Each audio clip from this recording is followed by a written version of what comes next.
జై బాపు, జై భీమ్, జేమ్స్ సంవిధాన్ సామాజిక సదస్సుకు అధ్యక్షత వహించినటువంటి మిత్రుడు రాష్ట్ర కాంగ్రెస్ కమిటీ అధ్యక్షులు శ్రీ మహేష్ కుమార్ గౌడ్ గారికి, ఈ కార్యక్రమానికి ముఖ్య అతిథులుగా విచ్చేసినటువంటి పెద్దలు, పూజ్యులు, అఖిల భారత కాంగ్రెస్ కమిటీ అధ్యక్షులు శ్రీ మల్లికార్జున్ ఖర్గే గారికి, అలాగే మరో ముఖ్య అతిథిగా విచ్చేసినటువంటి అఖిల భారత కాంగ్రెస్ కమిటీ ప్రధాన కార్యదర్శి శ్రీ వేణుగోపాల్ గారికి, అలాగే గౌరవ రాష్ట్ర ముఖ్యమంత్రి వర్యులు శ్రీ రేవంత్ రెడ్డి గారికి,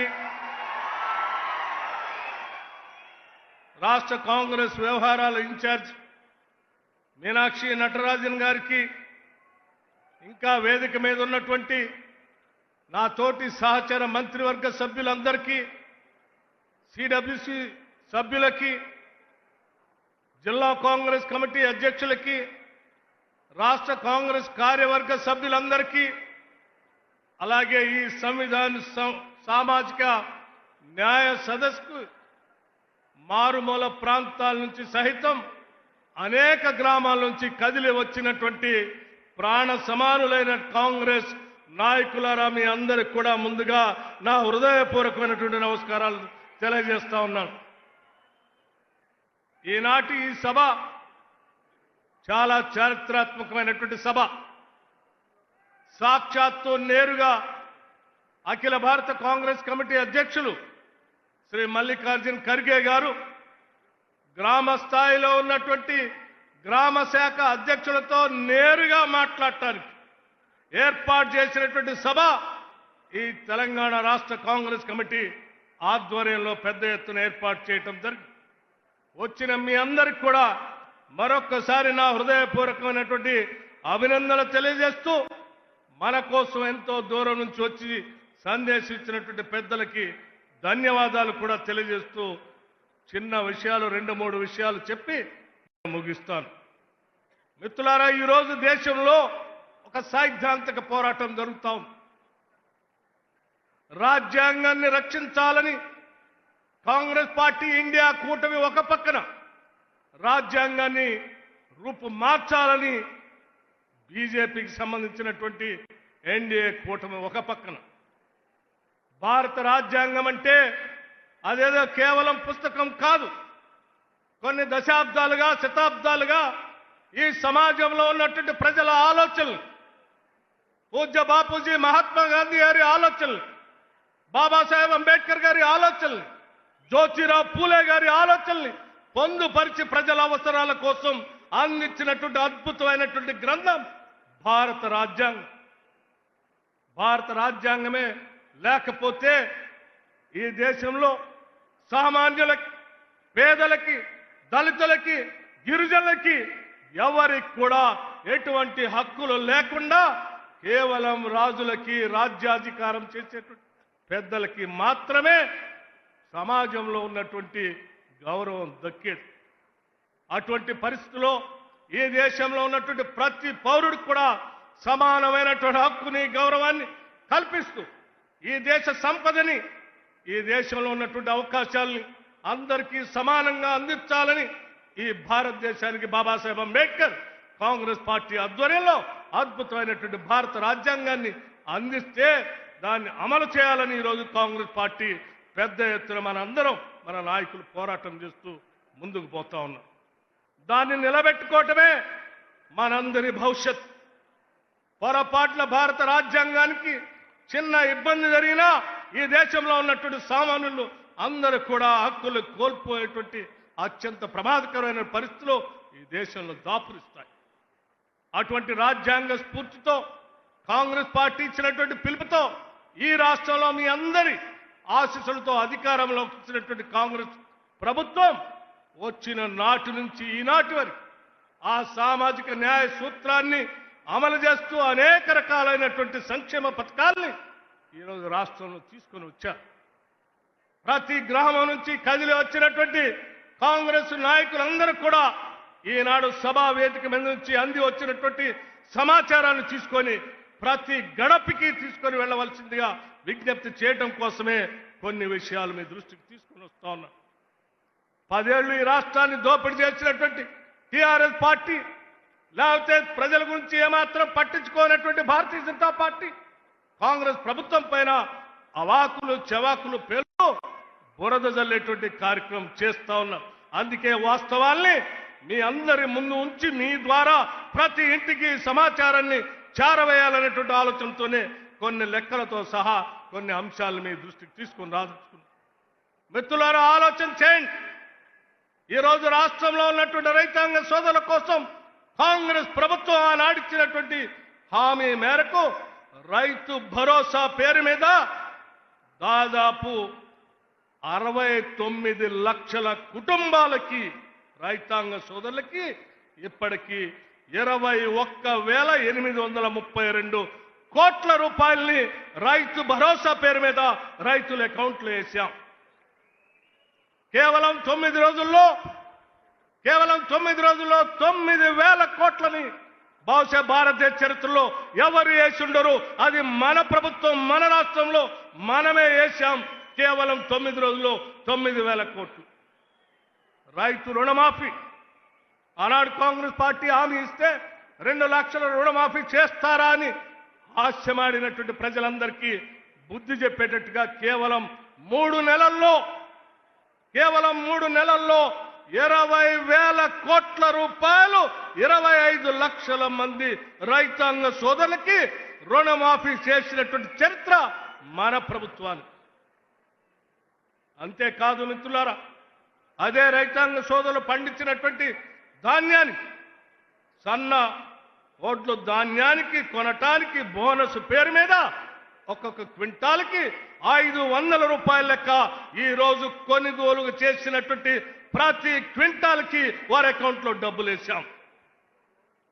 అంతేకాదు అధ్యక్షులారా, రైతాంగ సోదరుల గురించి ఆలోచన చేసి వారి ఇన్సూరెన్స్ కోసం దాదాపు 42 లక్షల మంది రైతాంగ సోదరులకి 2,181 కోట్ల రూపాయలతో రైతాంగ సోదరులకి ఇన్సూరెన్స్ చేశాం. రిలీఫ్ మెజర్స్ అధ్యక్ష 10 సంవత్సరాలు పంట నష్టం జరిగితే ఏ ఒక్క రోజు కూడా పట్టించుకోనటువంటి టీఆర్ఎస్ ప్రభుత్వానికి సంబంధించిన ఆనాటి నాయకులు ఈరోజు మాట్లాడుతూ ఉన్నారు రైతుల గురించి. మన ప్రభుత్వం రాగానే పంట నష్ట పరిహారాన్ని అంచనా వేసి లెక్కగట్టి దాదాపు 260 కోట్ల రూపాయల్ని ఈ రాష్ట్రంలో పంపిణీ చేసిన చరిత్ర కాంగ్రెస్ ప్రభుత్వాన్ని. పవర్ సబ్సిడీ స్నేహితులారా, రైతాంగ సోదరుల కోసం ఈ రాష్ట్రంలో 29 లక్షల పంపు సెట్లకి 29 లక్షల వ్యవసాయ పంపు సెట్లకి ఇప్పటికే 17,000 కోట్ల రూపాయల్ని ప్రభుత్వం విద్యుత్ శాఖకి రైతుల పక్షాన కట్టిందని చెప్పడానికి నేను గర్వంగా చెప్తా ఉన్నాను. అధ్యక్ష, మీ అనుమతితో ఇంకా 2 విషయాలు. ఇందిరమ్మ ఆత్మీయ భరోసా భూమి లేని నిరుపేద ప్రజానికానికి, భూమి ఉన్నటువంటి వాళ్ళకే కాకుండా వ్యవసాయ కూలీలకు కూడా ప్రతి కుటుంబానికి సంవత్సరానికి 12,000 రూపాయలు ఇవ్వాలని ఇందిరమ్మ ఆత్మీయ భరోసా తీసుకొని వచ్చి ఈ రోజు మన ప్రభుత్వం అమలు చేస్తా ఉంది. అట్లాగే మిత్రులారా, చేయూత పథకానికి 43 లక్షల మందికి 17,000 కోట్ల రూపాయలు ఇప్పటికీ పంపిణీ చేశాం పెన్షన్దారులకు. ఇందిరమ్మ ఇళ్ళు ఒక్కసారి ఆలోచన చేయండి. ప్రతి ఇంటికి 5 లక్షల రూపాయల లెక్కన ప్రతి శాసనసభ నియోజకవర్గంలో 3,500 ఇళ్లకు తగ్గకుండా రాష్ట్రంలో 4,50,000 ఇళ్లకి 22,500 కోట్ల రూపాయలతో ఈ రాష్ట్ర ప్రభుత్వం ఇందిరమ్మ ఇళ్లని శాంక్షన్ చేసింది.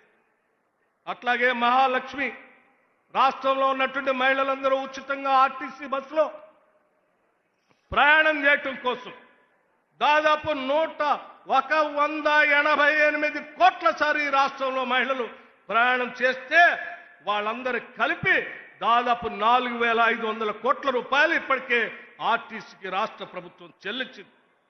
గృహజ్యోతి మిత్రులారా ఆలోచన చేయండి. ఈరోజు గ్రామీణ ప్రాంతాల నుంచి వచ్చినటువంటి వాళ్ళు దాదాపు ప్రతి గ్రామంలో 80% ప్రజానికం 200 యూనిట్ల ఉచిత కరెంటుని అనుభవిస్తూ దాదాపు 51 లక్షల కుటుంబాలకి 51 లక్ష కుటుంబాలకి ఈరోజు ఉచితంగా 200 యూనిట్లు పవర్ ఇస్తూ వాళ్ళ కోసం 2110 కోట్ల రూపాయలు ఇప్పటికి రాష్ట్ర ప్రభుత్వం విద్యుత్ శాఖకి నిధులు చెల్లించింది. ఎల్పిజి సిలిండర్ పేదవాళ్ళకి 500 రూపాయలకే ఎల్పిజి సిలిండర్ ఇవ్వాలని నాడు కాంగ్రెస్ ప్రభుత్వం పార్టీ అధికారంలో ఇస్తామని హామీ మేరకు ఇప్పటివరకు రాష్ట్ర వ్యాప్తంగా 641 కోట్ల రూపాయల్ని ఎల్పిజి సిలిండర్ 500కే ఇచ్చేటట్టుగా ఈరోజు రాష్ట్ర ప్రభుత్వం నిధులు చెల్లించి. మిత్రులారా ఒక్కసారి ఆలోచన చేయండి. పేదవాళ్ళు బడుగు బలహీన వర్గాలకు సంబంధించినటువంటి వాళ్ళు అనారోగ్యానికి గురైతే వైద్యం చేపించుకోవడానికి అవకాశం లేకపోతే కాంగ్రెస్ ప్రభుత్వం రాగానే 10 లక్షల రూపాయల వరకు రాజీవ్ ఆరోగ్యశ్రీ పథకాన్ని పెంచి ఈరోజు రాష్ట్ర వ్యాప్తంగా 93 లక్షల కుటుంబాలకి ఈరోజు రాజీవ్ ఆరోగ్యశ్రీ పథకాన్ని అమలు చేస్తా ఉన్నాం. అట్లాగే వడ్డీ లేని రుణాలు రాష్ట్రంలో ఉన్నటువంటి మహిళలందరికీ 20,000 కోట్ల రూపాయల సంవత్సరానికి వడ్డీ లేని రుణాలు ఇవ్వాలని ఆలోచన చేయటమే కాదు, ఈ సంవత్సరం 21,000 కోట్ల రూపాయలు దాటాం. 5 సంవత్సరాల్లో 1,00,000 కోట్ల రూపాయల్ని మహిళలందరికీ వడ్డీ లేని రుణాలను ఇచ్చేటువంటి కార్యక్రమాన్ని కాంగ్రెస్ ప్రభుత్వం చేపట్టిందని చెప్పి సగౌరవంగా మీ అందరికీ తెలియజేస్తా ఉన్నాం. మిత్రులారా రైస్ సబ్సిడీ సన్న బియ్యం ఈరోజు రాష్ట్ర వ్యాప్తంగా 93 లక్షల కుటుంబాలు, బహుశా దేశంలో ఎక్కడా లేదు ఇది. రేషన్ కార్డు వాళ్ళందరికీ సన్న బియ్యం ఇచ్చి ఫైన్ రైస్ ఇచ్చి ఈరోజు దాదాపు వడ్లతో కానీ సన్న బియ్యంతో కానీ 13,500 కోట్ల రూపాయలు వెచ్చించి రాష్ట్రంలో పేదలందరికీ సన్న బియ్యం ఇస్తా ఉన్నాం. వీటితో పాటు రాష్ట్రంలో ఉన్నటువంటి విద్యార్థులు చదువుకోవటం కోసం young India integrated residential schools నభూతోన భవిష్యత్ ఒక్కొక్క స్కూలు 200 కోట్ల రూపాయలతో 25 ఎకరాలకు తగ్గకుండా ఈ రాష్ట్రంలో 105 స్కూల్స్ ని ఒకటేసారి శాంక్షన్ చేసినటువంటి చరిత్ర మన ప్రభుత్వాన్ని. గర్వంగా గ్రామాల్లోకి వెళ్ళి చెప్పండి.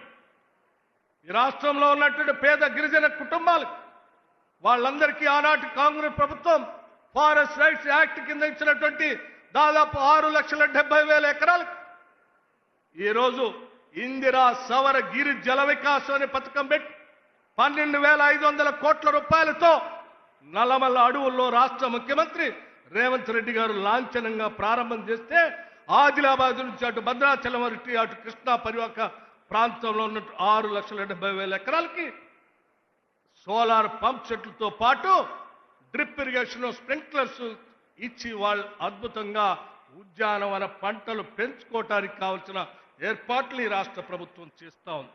ఇటువంటి అనేక సంక్షేమ కార్యక్రమాలు ఈరోజు బహుశా ఈ రాష్ట్రంలో ఎవరు చేసి ఉండరు, ఈరోజు మనం తప్ప ఎవరు చేయలేరు. కేవలం సంవత్సరాల కాలంలో ఇన్ని సంక్షేమ కార్యక్రమాలు చేసి ప్రజల కోసం నిలబెట్టినటువంటి ప్రభుత్వం ఇందిరమ్మ ప్రభుత్వం, ప్రజా ప్రభుత్వం, ప్రజా సంక్షేమం కోసం పనిచేసే ప్రభుత్వం. ఇటువంటి సంక్షేమ కార్యక్రమాలు ప్రజలకు చేరుతా ఉంటే చూసి తట్టుకోలేక ఏడ్చేటువంటి రాజకీయ పార్టీల నాయకులకి ఇంటింటికి వెళ్ళి మీరు వాళ్ళకి తెలియజెప్పి వాళ్ళకి ఇలా విమర్శలు చేసేటువంటి వాళ్ళందరికీ కూడా బుద్ధి చెప్పాలని ఈ సంక్షేమ కార్యక్రమాలని ప్రతి గడపకి తీసుకొని వెళ్ళాలని చెప్పి మీ అందరికీ నేను సవినయంగా విజ్ఞప్తి చేస్తూ ఇచ్చిన అవకాశాన్ని సద్వినియోగం చేస్తూ ప్రజల కోసమే ఈ రాష్ట్ర ప్రభుత్వం పనిచేస్తుందని మాటిస్తూ ముగిస్తా ఉన్నాను. జై హింద్, జై కాంగ్రెస్.